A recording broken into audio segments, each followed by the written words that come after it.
Here are the panelists and the moderator. Sir, the ball is in your court. All right, thank you very much, Mr. Adedeji. Distinguished participants in this conference, I'd like to welcome you all to this scientific session where we're going to be looking at cultural dynamics in global healthcare, embracing diversity in operating room. It's correct to say that man is a social being. Depending on where you find yourself, there are characteristics that are unique to that particular place, which eventually forms the culture. Unfortunately, the environment we're looking at is the operating setting where we all agree that it's a multi-professional setting at that. So if we juxtapose man and this culture as well as the multi-professional setting, you then would quickly find out that there will be, or it is expected that there will be, at certain times, culture shock. Reasons being the different players in this team may or may not have their background cultures from either the profession and or other settings. So our business here this morning would be to look at what is happening in the contemporary operating room setting across the world. To that extent, I would like to start with my friend, Dr. Gaston. Looking at the topic we're talking about, I do not know, with your vast experience, what do you think is the impact of cultural diversity with reference to provider and caregiver relationship?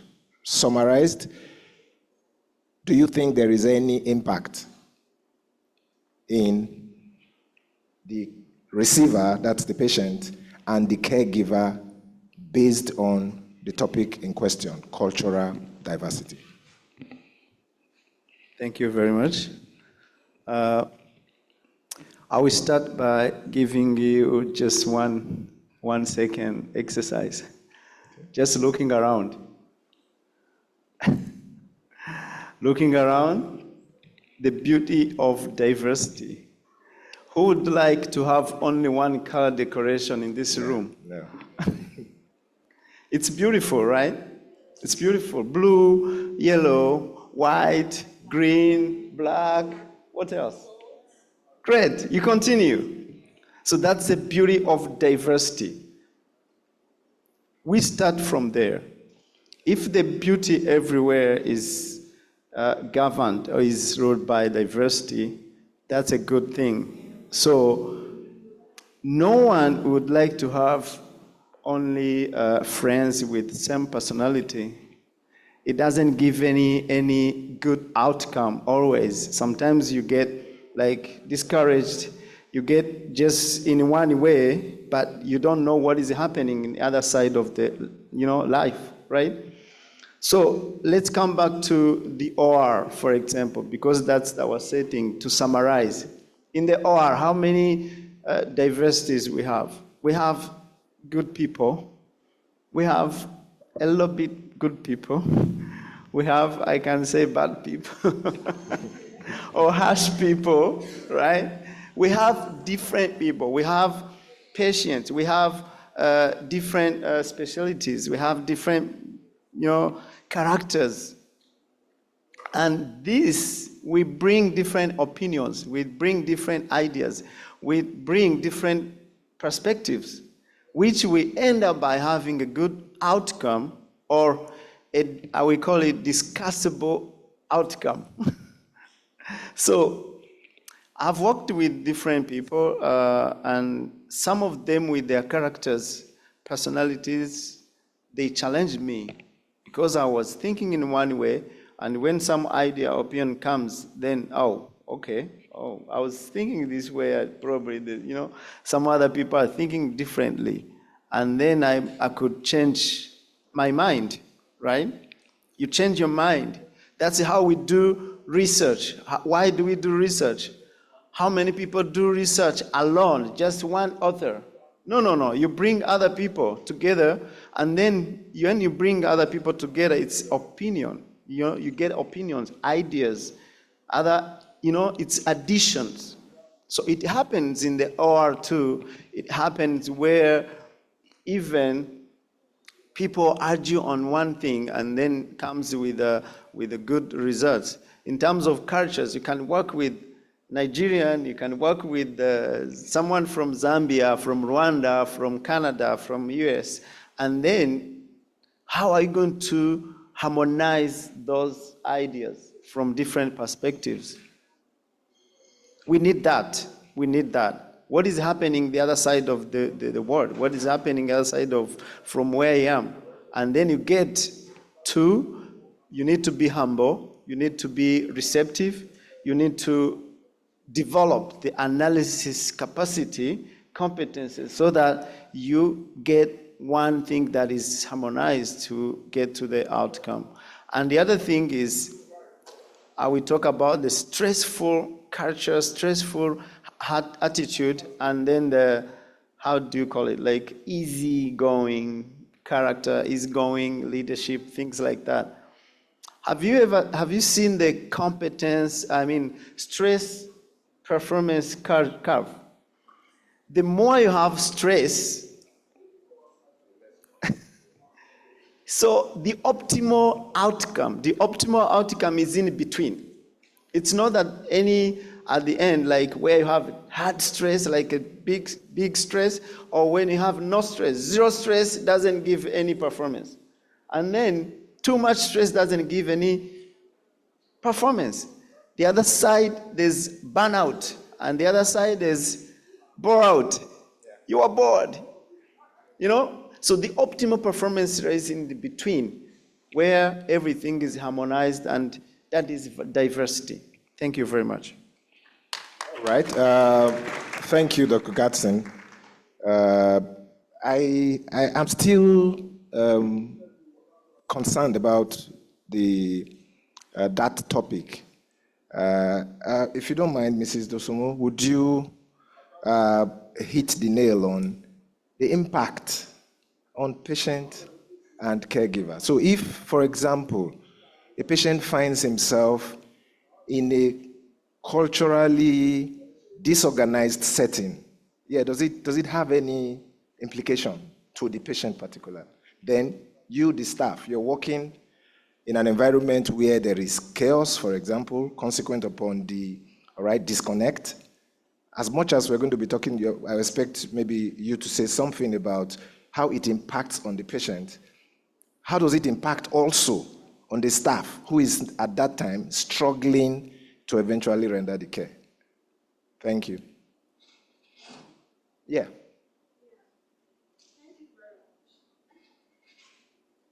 Thank you very much. There is a great impact in the operating room in several ways. In terms of communication style, because we have a multi-team working together in the operating room, and we have different ideas and different perspectives. So this can eventually affect the diversity in the operating room, either positively or negatively. Positively, if there is miscommunication, this can lead to misdiagnosis of the patient. And it can also affect it positively in terms of, coming together and having a positive outcome on the patient. And so also, there is also an impact concerning family dynamics. Family dynamics can also be an impact, can affect the diversity in the operating room. Because we have a lot of family-centric cultures, like in Japan, they are family-oriented people. So most of these patients, might want their family to be in the operating room while operating. So it can impact patient-provider. Also, there can be bias or stereotype in the operating room concerning the provider. You know, there is an unproven belief from either from the patient side or from the provider side. The patient can just say the provider just dislike, and this can be a form of impact on that patient. And likewise, it can also be in terms of the patient provider as well. You know, for example, a provider that's probably smallish in size, you know, just coming to a giant man. And, you know, the man may just stereotype that patient and be, you know, not ready to build trust to this patient. So this can also impact communication of the diversity in the operating room. All right. Thank you. Thank you very much. Leveraging on what we just heard, I'll be happy if Mr. Adedeji would hit the nail on two parameters. First is language, and the other is communication style. What's the impact of these as consequences of a cultural dysfunction setting with reference to patient relationship and members of staff in the operating room?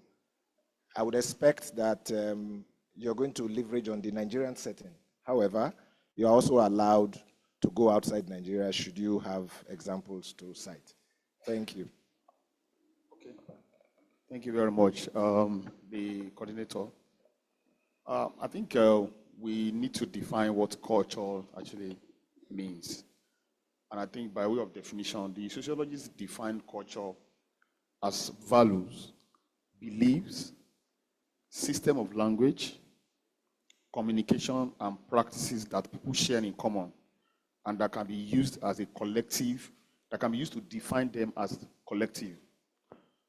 Over the time, of course, by the virtue of our relationship in the health sector, we've built a culture. And this culture has the potential to determine what's going to be the kind of input that we put into the practice and the output that we're going to get at the end of the day. You mentioned specifically about language and communication.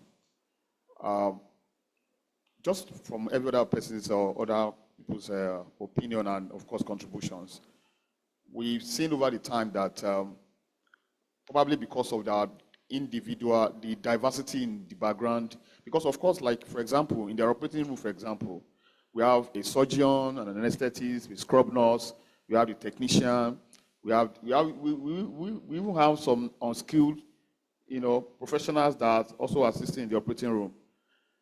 The language of the only way these people with different exposure, academics, and otherwise, of course, the only way they can communicate effectively for them to be able to achieve the result is language of respect for each other's opinion. Language of respect for what you have to contribute, not feeling superior, not superiority complex, and neither inferiority complex. You see situation, just like you have said it, with reference to what we see on a day-to-day activity. I, for one, I pride myself as a clinician, and why do I say so? Even with all the myriad of research studies going on everywhere every day, the question again is that, of course, I was happy listening to one of my big mentors in the practice, Professor Adedeji.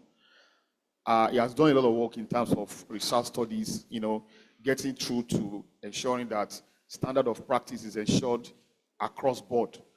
But the question I've always asked myself is this: these things are not translated into practice. And why do I say so? It takes a lot. It takes the combination of those parameters of cultural. See, from this we talk about value. What's our value system? What do we engender? Just like you said it, even in a budget, there's a 10% budget for healthcare. it speaks to what we value. And in the process, trickle it down to what we communicate. We communicate our values. And if our values already eroded, it's going to reflect in what we communicate to each other. Some are already, I can bet it with you, of course, it has been said in this meeting, virtually almost competent hands as far as clinical professionals are concerned have left the country. I remember many years ago, about 4 years ago in 2020, during the COVID, I was speaking with some of our colleagues, and I was talking to them about, let us stay in the country, let's see how we can make the country better, the healthcare system can be better, and all of that. And not knowing that they were just listening to me, most of them already, they are on the waiting list for America to pull them over. Apathy. People already, they are no more interested. I have a younger brother of mine who happened to be a medical doctor and is practicing out of the country.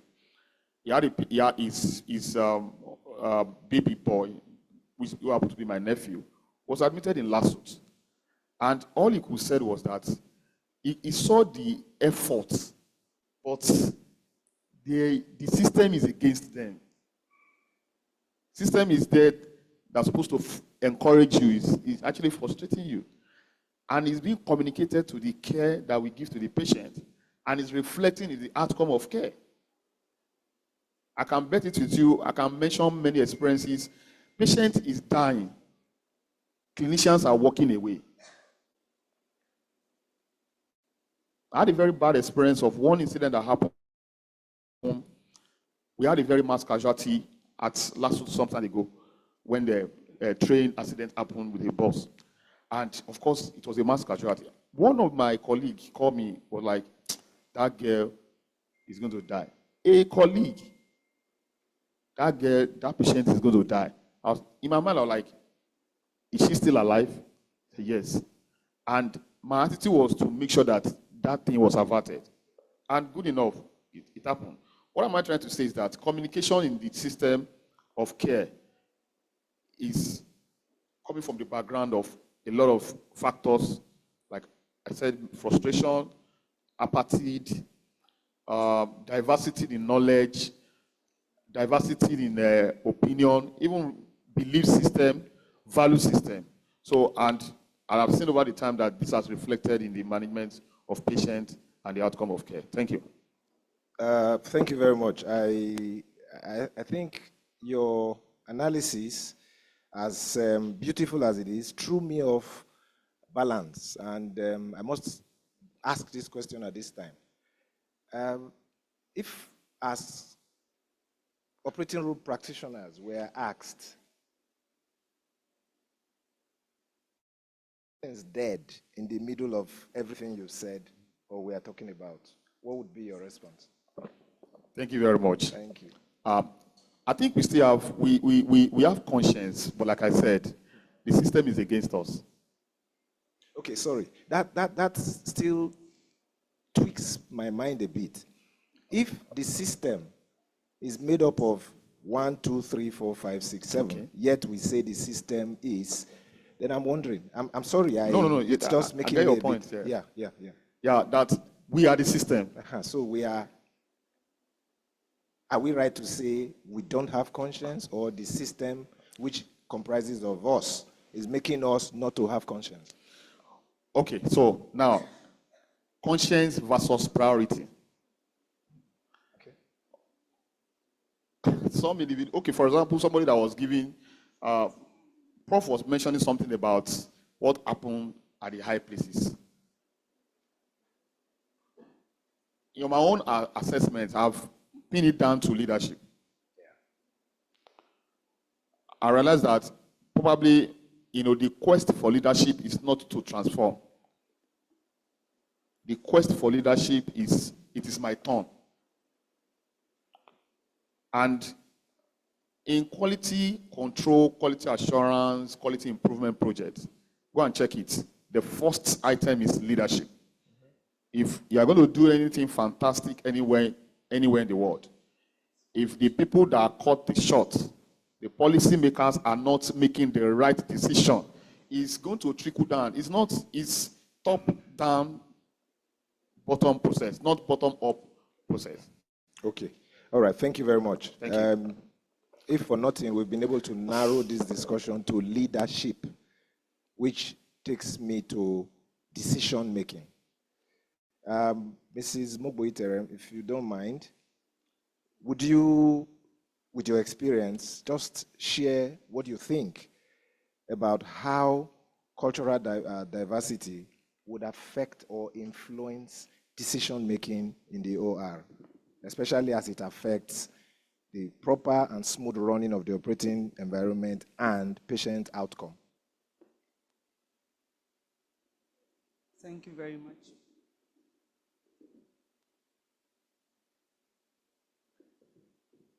Thank you very much. One of the things we must take home from here is that there is beauty in diversity, no matter the challenges. And that's why TORG has convened this. Microphone closer to your mouth.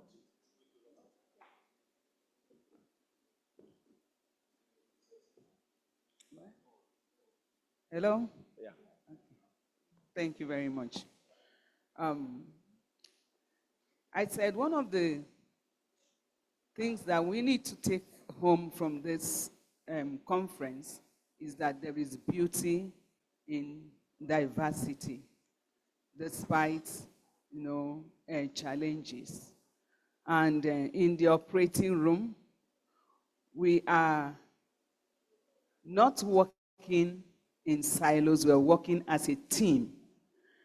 And the team is made up of the surgeon, the nurses, the anesthetists, the technicians, the housekeeper. And in each category of team, there is a leader. And the leader makes some decision. But how decisions are made matters a lot. And it does depend on the culture of that space. For instance, there are some decisions that are made collectively. And when decisions are made collectively, we find out that the people run with it. The workers run with it. But when decisions are made,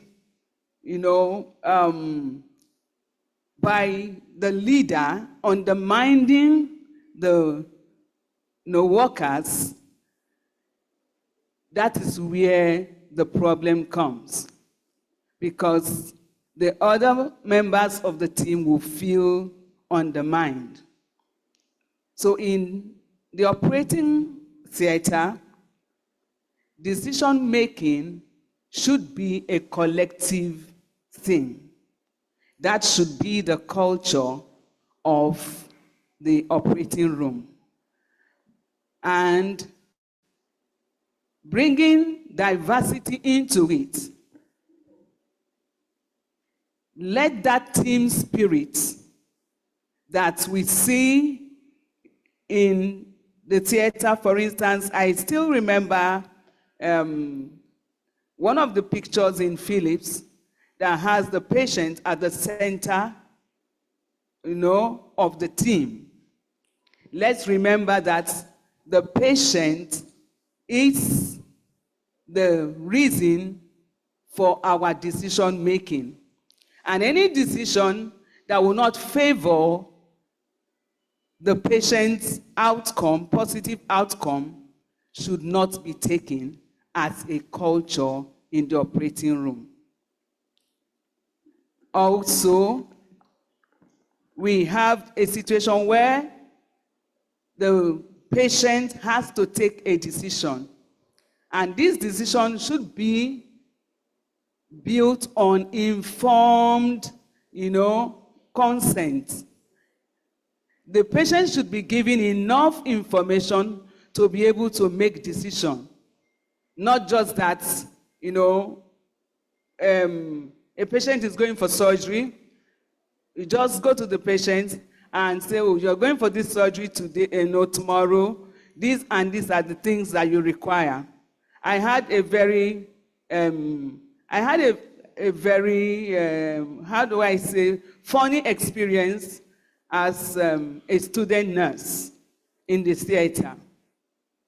There was this woman that was brought to the theater to have a mastectomy done.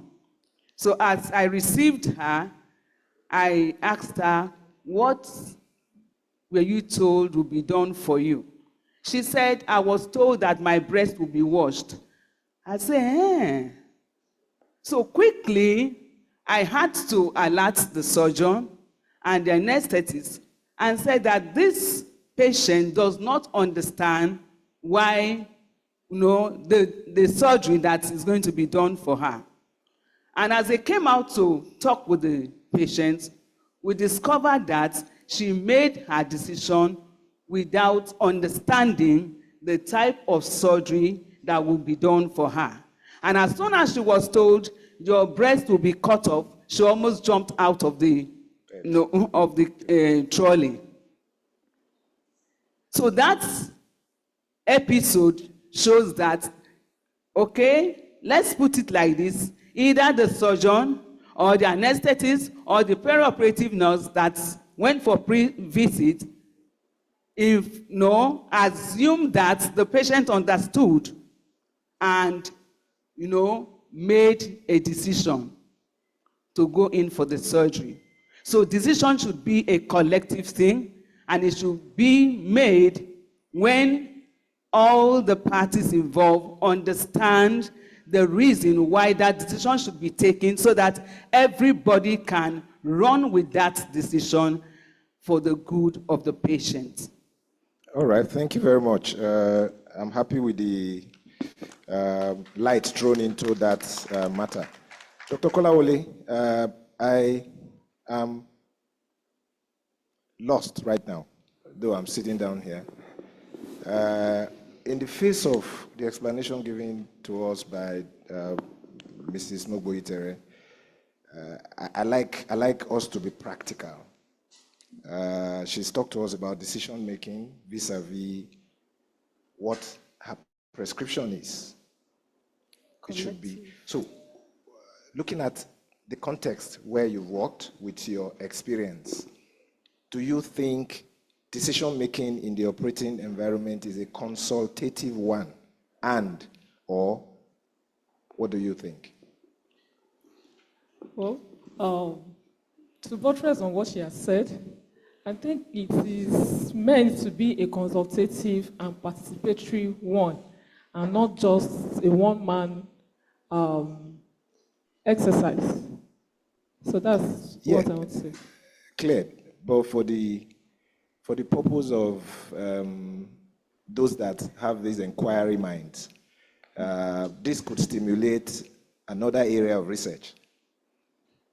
I'm talking about an assessment of today in the operating room. Would you say decision-making is consultative? And you also allowed the time frame or the space of using percentage. You think 10%, it is non-existence, or it is 80, 100, whatever. But what I'm asking is, using your wealth of experience in both clinical, administrative, and educational aspect of nursing, especially as a member of the operating team, not forgetting that you are in the academics. What do you think about decision-making in the operating environment? Would you say it is a product of consultation? If yes, to what extent? Okay, with my experience in the operating room, I can say that most of the time, the decisions are not consultative enough. And why did I say this? There are some decisions that the surgeons will take without fully informing the patient.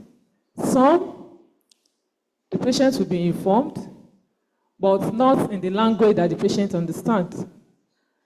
Meanwhile, we have other members or other team members that are meant to also be carried along in taking such a decision. Most of the time, these are not being expressed, and the effects are being felt on the patient. So to rate what is happening, I can say that we have like 60% of decisions are taken without having it not in a collective manner, as Mrs. Mogbenyitere has said. Most decisions are not consultatively taken. Thank you. All right. Thank you very much. I think for the inquiry minds, we may need to worry about why this exists. Could it be traced to cultural diversity? If yes, what we are doing now, to what impact would it help to ameliorate the topic of discourse? So we will continue. Mrs. Aregbesola, there seems to be a very big issue, and it borders on trado and orthodox practices. The disparity that happens in the OR setting that we are looking at now, does it have a push or pull effect on the patient having to decide on where they seek their care? What do I mean? Is it possible that the discord or the lack of unity in the operating room, one of which we just diagnosed to be non-consultative, a decision-making thing, is it possible that the fallout is that patients would have noticed this? Families would have noticed this. If the patient who was told her breast would be washed had also told her husband that my wife, her breast is going to be washed, and he, for example, had told his own pastor that his wife's breast is going to be washed, eventually now hears that it's not washed, just at the point of the red line, for example. And that information is communicated again back to everybody that has heard. Cast, an aspersion on the integrity of the operating system, to the extent that if the man's brother has whitlow, he might decide to go to a native doctor. Is it possible? What do you think about that? Firstly, I want to say good afternoon to all my senior colleagues and colleagues. I'm happy to be here, and it has been a thing I've been thinking of, that there will be a time in which we gather together to discuss things like this. To the question that was asked, surely it will affect the patient. It will affect the family. It will even affect the community and the hospital. Most of the time, when decisions are made, let's remember that that patient is a biopsychosocial being. Correct. And he's not the only one making that decision. So when decision is being made, one person or the other heard about it. They are working towards that decision that has been made. Now getting to the red line, and you are not saying, no, that was not what we told you.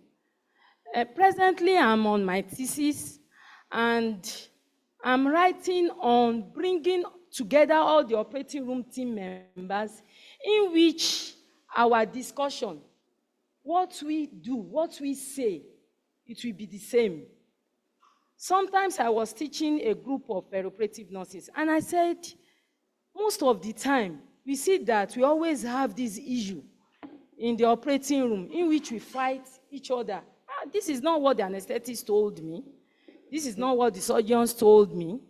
And you are coming up as a perioperative nurse, you are saying another thing. So what do? It will surely affect. And of recent, what I saw in the operating room is that it's even at that red line that patients are being turned back by a lot of issues, hindrances, a lot of limitations. And as I was seated and everybody was discussing, something just came to my mind that there's even diversity in the operating room. Even the red line is a diversity on its own. The zones, their diversity is on its own. And I remember the days I used in Lagos State in the operating room. It's different from what is happening in teaching hospital. I must tell you the fact. It's different. And the cultural diversity that happens there is different from what is happening in teaching hospitals. So there is always an impact on the patients, on the family, operating room team members. Then it will also affect the community and even the hospital. Thank you. Okay, thank you very much. I seem to want to agree with what you've said, and it takes my mind to institutional policies. So if, for example,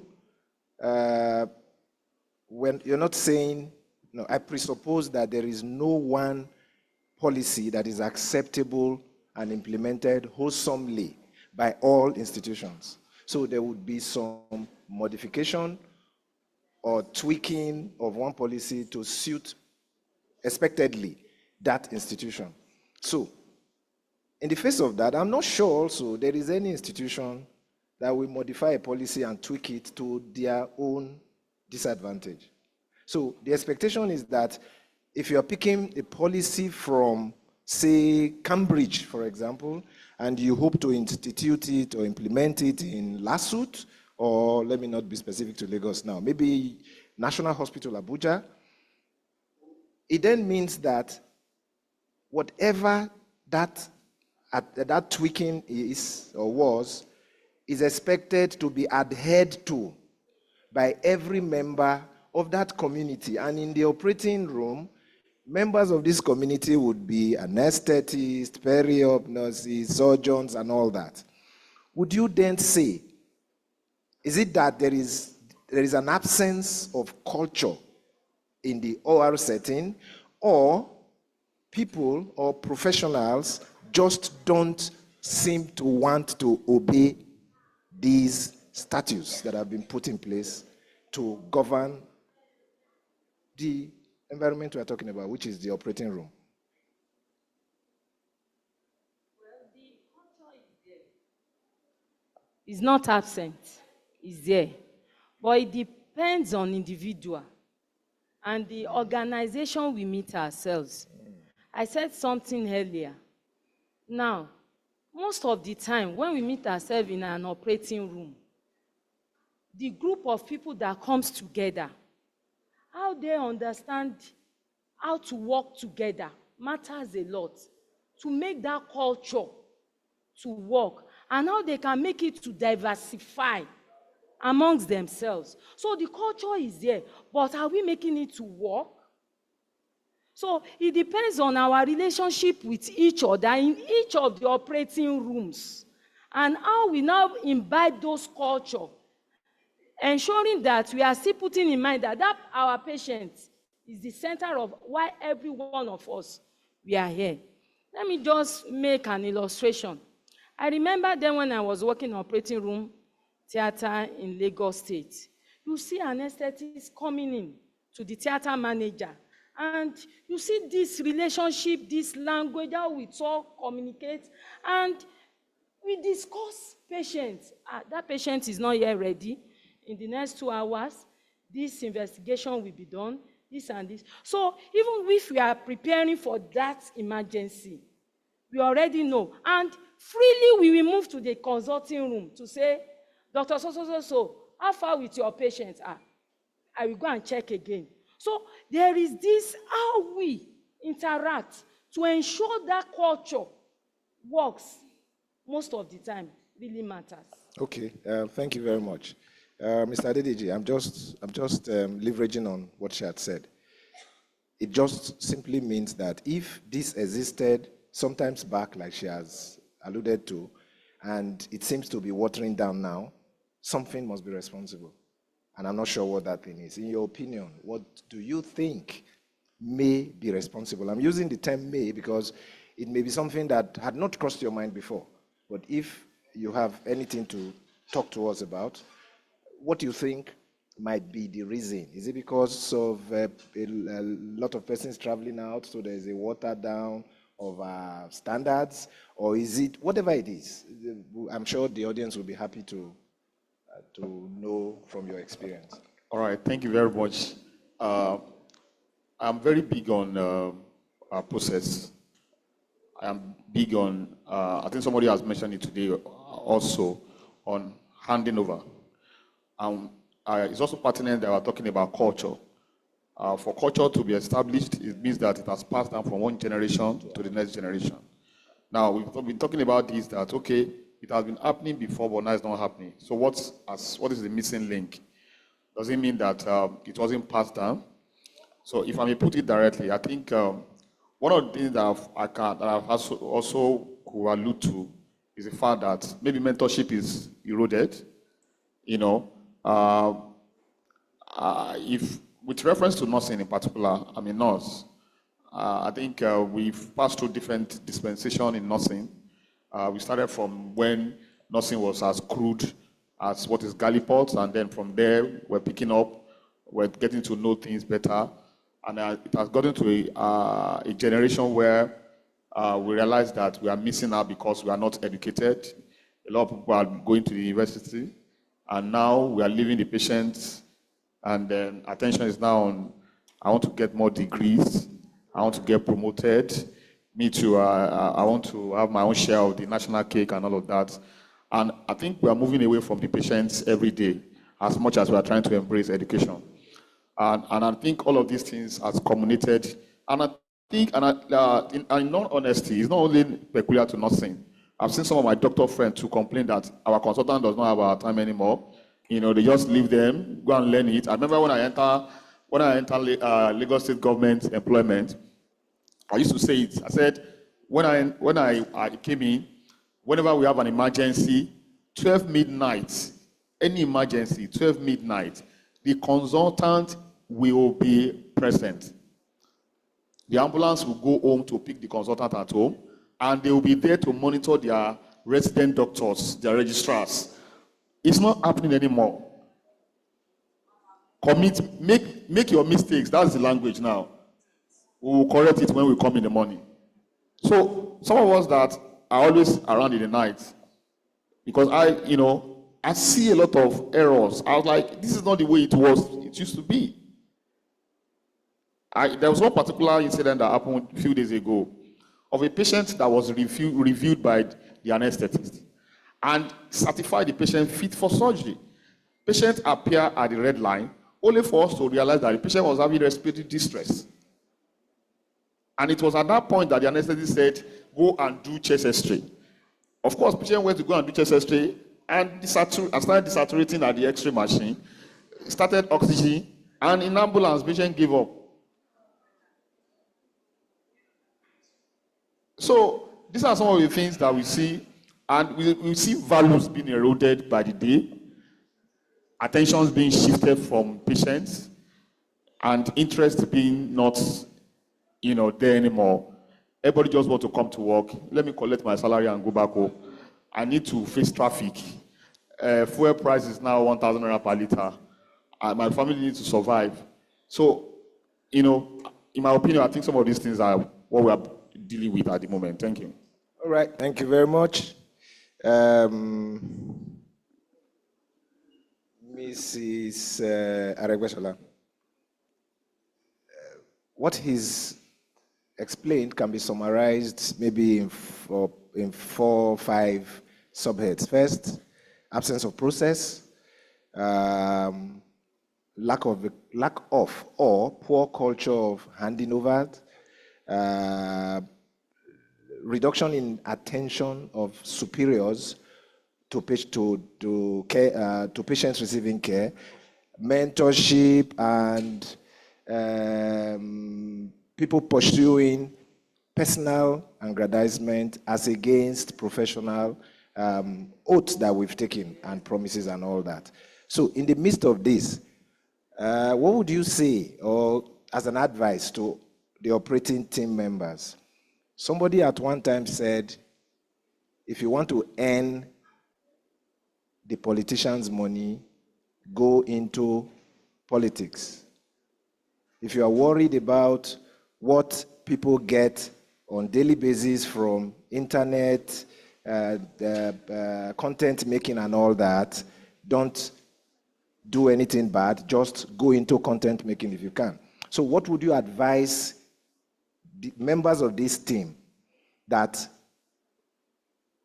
may have been affected, whose conduct may have been affected by either of these: lack of time, poor attention, we don't have time to mentor anybody anymore, we're not even giving our patients the desired, attention that they need? Should we continue to be in the healthcare team, or we should just honorably exit if we can't weather the storm? Because if we're not giving our patients what they want, what they need, provide the care we swore to, then I'm not sure if I will agree that we should still continue rendering this service. I don't know what you think. We are rounding up now. We are rounding up now. Thank you. Well, I think what we need to do is to go back to our drawing board. I do tell my students, there must be commitment. Whatever we do. Remember, as operating room team members, we have our conscience, surgical conscience. Then, how does the competence even come when we are not committed? So, we have to go back. What we've told people know us to be, we are licensed to do. Are we really doing it? Let's go back to it. Then, there should be training and retraining. Now we are here. A lot of us sponsored ourselves. We were motivated to come. We are happy to be here. We could listen to things that can help us and support in the care we give to our patients. Then, another thing we can do is that we should go into research. I was telling my supervisor, I said the topic I chose, I never thought of it from anywhere. But when I did my perioperative nursing, my topic was on knowledge and practice of preoperative visits. And I saw that with time, even these, our students, are they even doing the preoperative visits? So what can we do again? If we are not going and we are saying, okay, we don't have time, we don't have this, what can we do again so that that gap will not be there? So until everybody sits down, what can I do in my own? What is the innovation coming to me? What can I put in my own operating room? In that suit you have, there's area of specialization. What can I do to bridge this gap? So as a specialist, we know we are different from nurses, doctors on the ward. We are mystical figures behind the operating room doors. We are very special. So our thinking too, how we think, innovations should come. Let's go into research. And when we have our research being done, let's ensure we pass it across. Let's talk to people about it. Let's bring seminars, workshops in our hospitals in which we can tell others that we can do it this way. It makes it better. And I think with that, we can come back. All right, thank you very much. You've spoken and you've addressed that final lap as from the point of nursing. I'll be happy if Dr. Gaston would just say a word. What do you think the operating team community could do to create a positive impact in the face of the diversity that exists. Maybe 1 minute. Yeah, thank you. Thank you very much. I will go with her, echoing her, because how many of us do research? This will be regulated, will be directed by quality improvement projects, because once you do that, then you know what is the gap, and the gap will be corrected by us.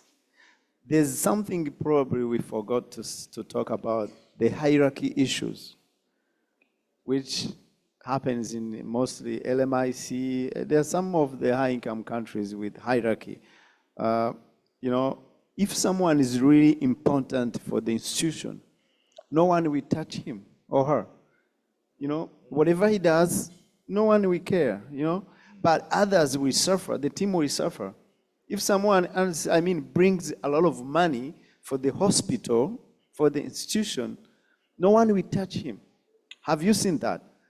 Yeah. You have seen that. Yeah. So how can you make the policy, you know, that we touch him too? It's not easy. How about mentorship? You will see some of the teaching hospitals, some of mentees will not come there. And that's a loss already. If you see in different angles, so that hierarchy issues, lack of doing quality improvement projects, and these webinars, as you said, like grand rounds, you do journal clubs, and how many people attend journal clubs, for example? Because that's where you see what is going on, what do we miss, what don't we have? And then you see, you just, everyone is staying in a routine, you just obey because you want to protect your job, you want to protect your position, you want to get promoted next year, you know, things like that. You don't report, incident reports. How many people of us can report the big, giant surgeon of the hospital? How many? Few. So I think we know where the problem is. All right. Thank you very much. On this note, we'll be drawing the curtain for this session. On behalf of the panelists, I'd like to thank you for giving us this opportunity and let you know that when next this opportunity comes, please feel free to call on any of us. Thank you, and God bless you. Thank you, the panelists. On behalf of the TORG Local Organizing Committee, I want to appreciate you. And I think they deserve a round of applause more than that. Because of our time, we are an hour behind schedule.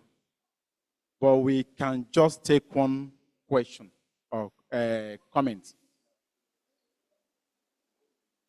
Just one.